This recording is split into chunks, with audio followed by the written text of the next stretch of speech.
Hello dear parents and dear students, आपका हार्दिक स्वागत है हमारे यूट्यूब चैनल पर। आज हम आपके लिए जो डिटेल्स लाए हैं बहुत ज़्यादा इम्पोर्टेंट है आपके लिए। जवाहर नवोदय विद्यालय समिति ने क्लास 6 के लिए जो सिलेक्शन टेस्ट लेते हैं उसके एप्लीकेशन फॉर्म आ गए हैं और फॉर्म फिल करने की जो लास्ट डेट है वो 29 जुलाई 2025 है। जी हाँ, बिल्कुल आप सही सुन रहे हैं, जवाहर नवोदय विद्यालय के फॉर्म आ चुके हैं और आपको इसके बारे में फुल डिटेल्स कि फॉर्म को कब तक फिल करना है, कैसे फिल करना है, कौन कौन से डॉक्यूमेंट्स लगेंगे, बच्चे की एलिजिबिलिटी क्राइटेरिया क्या रहेगा, एज क्राइटेरिया क्या रहेगा और जो भी आपके टोटल डाउट्स होंगे वो मैं इस वीडियो के माध्यम से आपके 100% कवर करूँगा। मैं आपको ये वादा करता हूँ कि इस वीडियो देखने के बाद आपको किसी और वीडियो को देखने की ज़रूरत नहीं रहेगी, आपके डाउट्स क्लियर हो जाएंगे। तो चलिए शुरू करते हैं।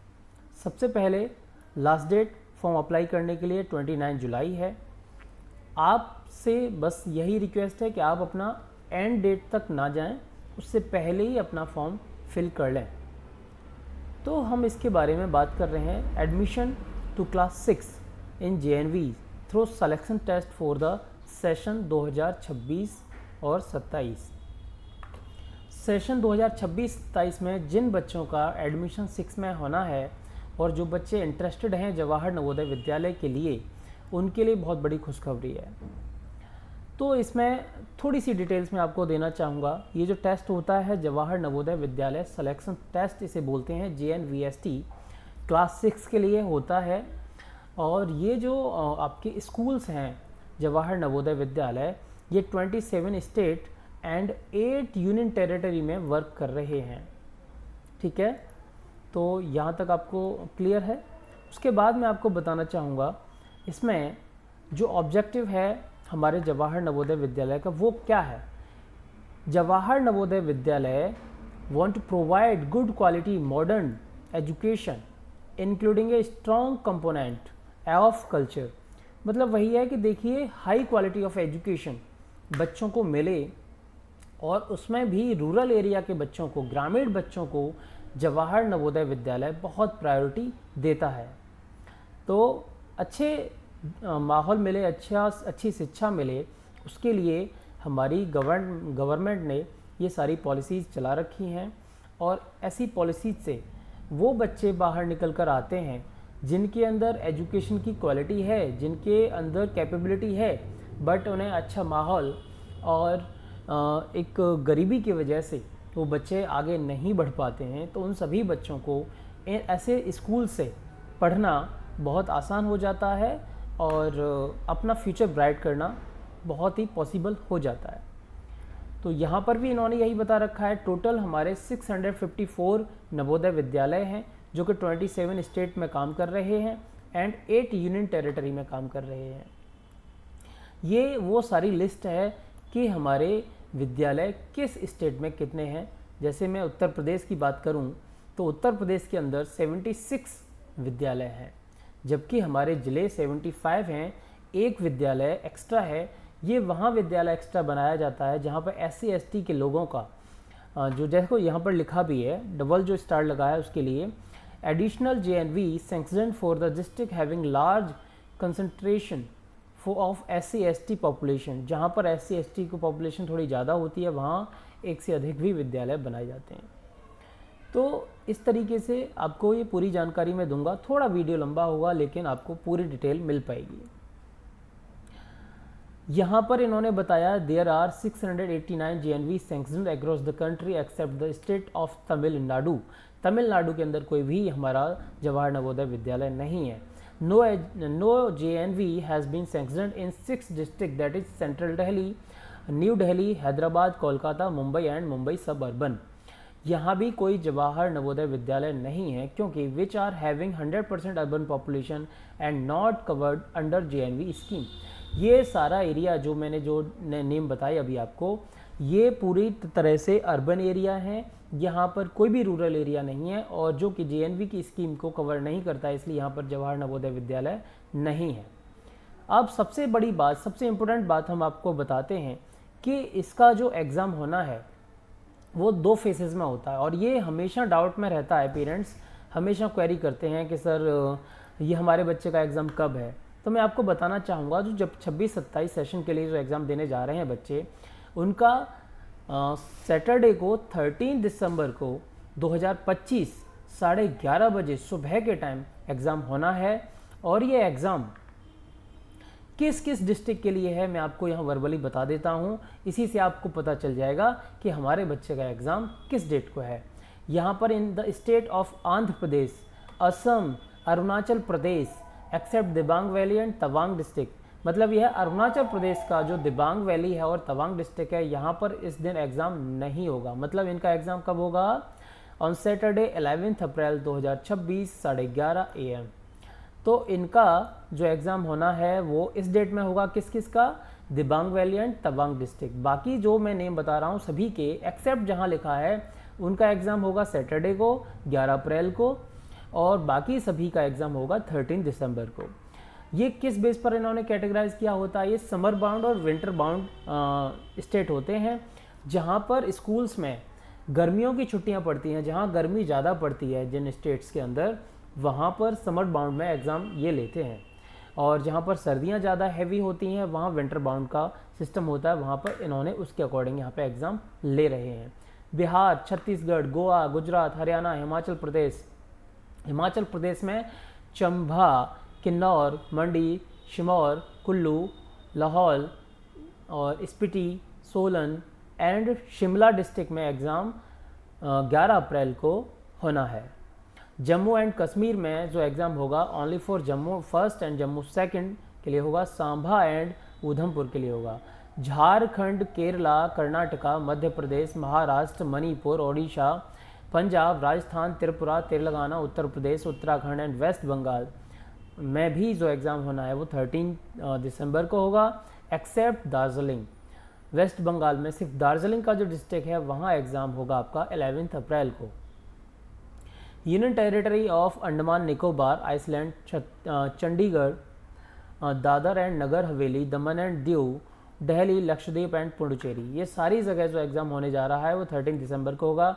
तो बिल्कुल बच्चों आप बहुत अवेयर हो जाइए, क्योंकि ये एग्ज़ाम जो होने वाला है इस बार बहुत जल्दी हो रहा है। जो भी हमने आज तक देखा है कई बार से, काफ़ी टाइम पहले अप्रैल में भी हो रहा था एग्ज़ाम, फिर इन्होंने जनवरी में 2 सेशन लिया, लेकिन इस बार इन्होंने दिसंबर के में ही एग्ज़ाम 13 को लेना डिसाइड किया है, जिससे क्या हुआ कि बच्चों को टाइम कम मिलेगा। तो जो बच्चे जवाहर नवोदय विद्यालय सिलेक्शन टेस्ट की तैयारी कर रहे हैं या वहाँ जाना चाहते हैं तो अपनी तैयारी में जुट जाइए, क्योंकि आपके पास बहुत कम टाइम है। The last date of submission online application form 29 July 2025 मैं पहले ही बता चुका हूँ। और उसके बाद आपको बताते हैं procedure to register online for JNV selection test 2026। कैसे आप इसका जो ऑनलाइन एप्लीकेशन फॉर्म है कैसे फिल करेंगे? आपको सिर्फ जाना है https://navodaya.gov.in, इस वेबसाइट पर आपको जाना है, इस पर आपको क्लिक करना है, और उसके बाद आपको यहाँ पर आपको एक लिंक मिलेगा जिसको आप ओपन करेंगे और वहाँ से आप अपना फॉर्म फिल कर सकते हैं। आपको क्या क्या डॉक्यूमेंट्स आपके पास होने चाहिए? फ़ोटोग्राफ होना चाहिए चिल्ड्रन का, जिस बच्चे का फॉर्म भरा जाना है और जिसका साइज़ आपका 10 to 100 KB होना चाहिए। सिग्नेचर ऑफ पेरेंट्स होने चाहिए, सिग्नेचर ऑफ कैंडिडेट होनी चाहिए, आधार डिटेल्स होनी चाहिए, residence certificate issue by the competent government होना चाहिए आपके पास। बाकी बेसिक डिटेल्स ऑफ कैंडिडेट जैसे स्टेट है, डिस्ट्रिक्ट है, ब्लॉक है, आधार नंबर है, अपार ID है, पैन नंबर है, इस तरह की आपके पास सारी डिटेल्स बच्चे की होनी चाहिए। तो ये है सर, यहाँ पर एक आपको स्टडी सर्टिफिकेट भी आपको अपलोड करना होता है, जिसका फॉर्मेट हम आपको जल्दी ही प्रोवाइड कराएंगे, और उसको कैसे फिल करना है ये वीडियो भी हम आपको जल्दी ही प्रोवाइड कराएंगे, ठीक है। और मैं आपको आगे बताता हूँ, कोई भी मिस्टेक ना हो इसके लिए थोड़ा सा समय लगता है।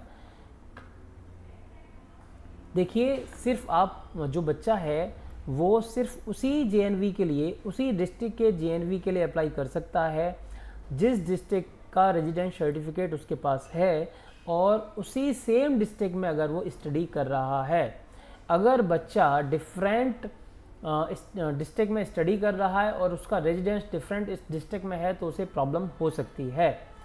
तो कोशिश करिए आप सिर्फ उसी डिस्ट्रिक्ट के लिए अप्लाई करें जिस डिस्ट्रिक्ट में आप अपना स्टडी कर रहे हैं। अब जो जवाहर नवोदय विद्यालय की अदर्स जो डिटेल्स हैं मैं आपको यहाँ बताना चाहूँगा।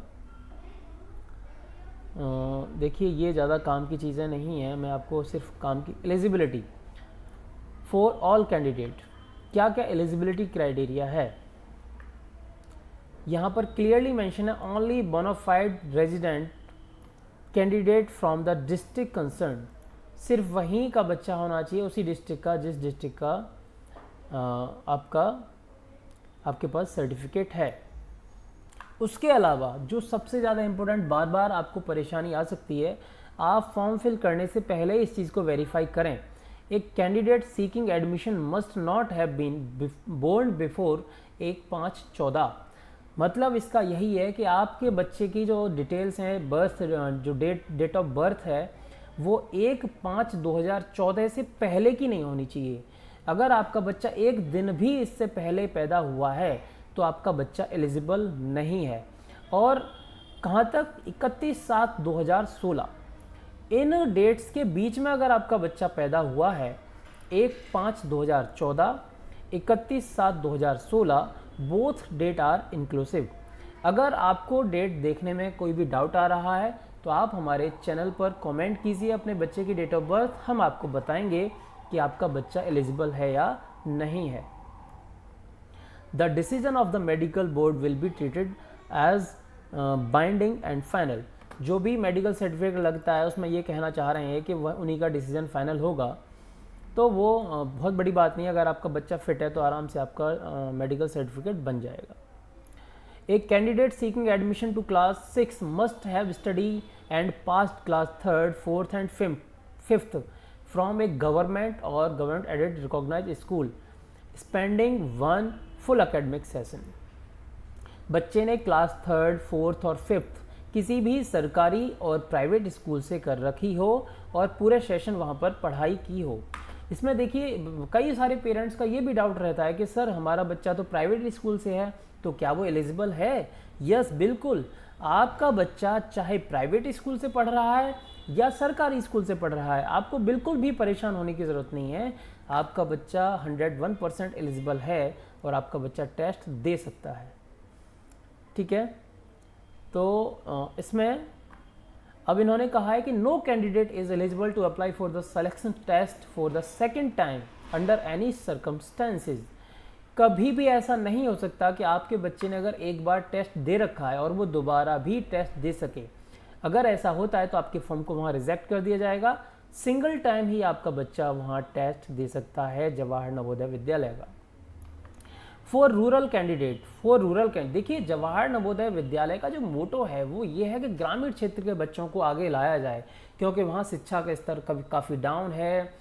वहाँ अभी थोड़ा सा फाइनेंशियल कंडीशन लोगों की ज़्यादा अच्छी नहीं है, वो अच्छे स्कूल्स में नहीं पढ़ा पाते हैं। तो वहाँ के लिए इन्होंने स्पेशली क्या कहा है, 75%, at least 75% of the seats in a district will be filled by candidate provisionally selected from rural area of the district. 75% quota ग्रामीण क्षेत्र के बच्चों के लिए रिजर्व रहता है। ये बहुत बड़ा बेनिफिट है बच्चों के लिए जो ग्रामीण क्षेत्र से आते हैं, जिनका स्कूल ग्रामीण क्षेत्र में पढ़ता है। अब ये कैसे डिसाइड करेंगे कि आपका बच्चा ग्रामीण से है? सिर्फ आपको ये देखना है कि आपका जो बच्चा है वो जिस स्कूल में पढ़ रहा है वो स्कूल रूरल एरिया में आता है या अर्बन में। रूरल का मतलब ग्रामीण क्षेत्र, अर्बन का मतलब है शहरी क्षेत्र। और इसके लिए आप आराम से अपने स्कूल वालों से भी बात करके उसे क्लियर पूछ सकते हैं, अब आपकी जानकारी बढ़ सकती है। तो ये आपके रूरल एरिया के लिए रहा। अर्बन एरिया के लिए क्या बोल रहे हैं ये, even for a single day of session in class 3rd, 4th and 5th। अगर आपका बच्चा एक भी दिन अर्बन एरिया के स्कूल में पढ़ा है 3rd, 4th और 5th के लिए, तो आपका बच्चा अर्बन एरिया में ही काउंट होगा।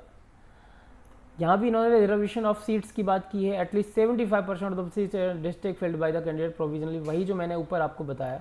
75% कोटा, ये बहुत बड़ी बात होती है, रूरल एरिया के बच्चों के लिए बहुत बड़ा बेनिफिट होता है। अब रूरल एरिया के बाद भी किस किस को रिजर्वेशन और मिलता है? 15% एससी के लिए रिजर्व है सीटें, 7.5% एसटी के लिए रिजर्व है यहाँ सीट्स, एंड 27% रिजर्व जो हैं वो ओबीसी कैटेगरी के लिए हैं। लेकिन ओबीसी कैटेगरी के लिए आपको एक चीज़ ध्यान रखनी होगी कि अगर आपका ओबीसी सर्टिफिकेट सेंट्रल लिस्ट में आता है तभी आपको यहाँ ओबीसी का बेनिफिट मिलेगा, सर्टिफिकेट का रिजर्वेशन का बेनिफिट मिलेगा, अदरवाइज आपको जनरल कैंडिडेट काउंट किया जाएगा। आप ये समझ सकते हैं, अगर आपका बच्चा, अगर आपकी कैटेगरी जो है वो ओबीसी है और आप सेंट्रल लिस्ट में अगर नहीं आते हैं ओबीसी कैटेगरी में, तो आपको जनरल ही काउंट किया जाएगा। तो ओबीसी वाले बहुत ध्यान से अपना फॉर्म फिल करें कि आप किस में आते हैं, आपको ज़रूर पता होगा, नहीं पता है तो इसकी जानकारी जुटाएं। तो ये सारी डिटेल्स बहुत इम्पोर्टेंट रही आपके लिए। अब हम आपको बताएंगे कि बच्चे को आपको एग्ज़ाम जो दिलाएंगे आप, उसमें क्या क्या सब्जेक्ट्स आएंगे और किस किस लैंग्वेज में वो पेपर होगा। देखिए, उत्तर प्रदेश के अंदर आपके पास ऑप्शन है हिंदी, इंग्लिश एंड उर्दू। तीनों लैंग्वेज में से कोई भी एक आप लैंग्वेज चूज़ कर सकते हैं बच्चा, जिसमें आपका कंफर्टेबल है। ठीक है, इसमें आपको कोई इशू नहीं आएगा, तीनों लैंग्वेज मिली हुई हैं आपको।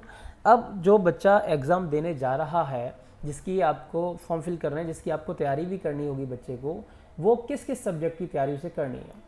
इसमें 3 सब्जेक्ट पूछे जाएंगे, mental ability test and arithmetic test and language test. Mental ability के अंदर आपके 40 क्वेश्चन होंगे, रीजनिंग बोलते हैं इसको हम, और जिसके मार्क्स होंगे 50। ठीक है, अर्थमेटिक टेस्ट के आपके 20 क्वेश्चन आएंगे, सिर्फ मैथमेटिक्स के 20 क्वेश्चन होंगे जो कि 25 मार्क्स के होंगे। लैंग्वेज टेस्ट के आपके 20 क्वेश्चन होंगे जो कि 25 मार्क्स के होंगे, और टोटल टाइम आपको इसके लिए 2 आवर्स दिया जाएगा।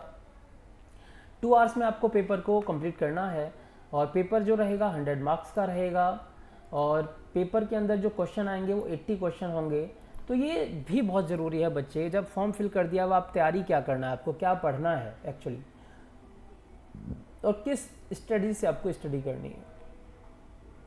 यहाँ पर मैं आपको बताऊँ, जो रीजनिंग आती है बहुत ही सिंपल होती है। इसमें देखिए पार्ट्स दे रखे हैं। फर्स्ट पार्ट में ऑड मैन आउट, और इसके 4 क्वेश्चन आपसे पूछे जाएंगे। तो इस तरीके से फिगर्स टाइप की पूरी रीजनिंग है, उसे बहुत इजीली बच्चे कर पाते हैं, बस आपको प्रैक्टिस, रेगुलरली प्रैक्टिस की ज़रूरत है। और आप हमारे चैनल पर वीडियोस देखकर भी अपनी प्रैक्टिस को पूरा कर सकते हैं।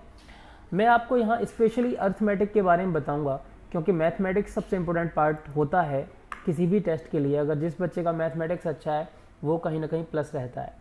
तो यहाँ किस किस चैप्टर से आपसे पूछा जाएगा, number and number numeric system से पूछा जाएगा, 4 fundamental operation on whole number से पूछा जाएगा, सेकंड चैप्टर है। Factor and multiples including their properties, यहाँ से पूछा जाएगा। Decimal and fundamental operation on them, उससे पूछा जाएगा। Conversion of fraction and of to decimal and vice versa. Measurement of length, mass, capacity, time and money, इसके questions आएंगे। Simplification of numerical expression, इसके क्वेश्चन आएंगे। फ्रैक्शनल जो होते हैं, भिन्न जिन्हें बोलते हैं, उसके क्वेश्चन आएंगे, जिसमें एडिशन है, सब्ट्रैक्शन है, like fraction and multiplication, unlike fraction and division of fractional number not included. इसमें डिवीजन ऑफ फ्रैक्शनल नंबर इसमें जोड़ा नहीं जा रहा है, मतलब डिवीजन नहीं आएगा। प्रॉफिट एंड लॉस में प्रॉफिट एंड लॉस से क्वेश्चन पूछेंगे, बट वो क्वेश्चन सिर्फ नॉर्मली होंगे। इन्होंने बोला है clearly, profit and loss without calculation of percentage. Profit and loss के क्वेश्चन वो आएंगे जहां पर परसेंटेज को आपको कैलकुलेशन नहीं करना है। तो calculation of percentage of profit and loss is exempt from the topic, मतलब आपको जो तैयारी करनी है उसमें प्रॉफिट एंड लॉस सिंपल ही पढ़ना है। Perimeter and area, perimeter of polygon, area, square, rectangle and triangle as a part of the rectangle, ये सारा रेक्टेंगल का ही पार्ट है। Type of angle and its simple application, तो बहुत ही बेसिक सा आप देख सकते हैं। बहुत इस बार इन्होंने सिलेबस में भी काफ़ी इजी कर दिया है। देखिए, परसेंटेज भी नहीं पूछ रहे हैं, और भी टॉपिक्स काफ़ी कम कर दिए हैं। यहाँ डेटा एनालिसिस है, इसके 4 क्वेश्चन आएंगे ही आएंगे, या 2 क्वेश्चन आते हैं, ये 100% आने वाले क्वेश्चन हैं। तो आप तैयारी करिए, बहुत इजी पेपर है, बहुत अच्छे से तैयारी करेंगे आराम से आप इस पेपर को क्वालिफाई कर पाएंगे। आपकी चॉइस है, लैंग्वेज आप कोई भी ले सकते हैं, हिंदी ले सकते हैं उत्तर प्रदेश के लिए, इंग्लिश भी ले सकते हैं अगर आपको इंग्लिश में कंफर्ट लगता है तो, और आप अपना उर्दू भी ले सकते हैं, हिंदी इंग्लिश उर्दू कोई भी सब्जेक्ट आप इसमें ले सकते हैं। और अपना फॉर्म फिल करिए, बहुत अच्छे से मेहनत करिए, 100% आपका सिलेक्शन होगा। आपको बहुत बहुत धन्यवाद।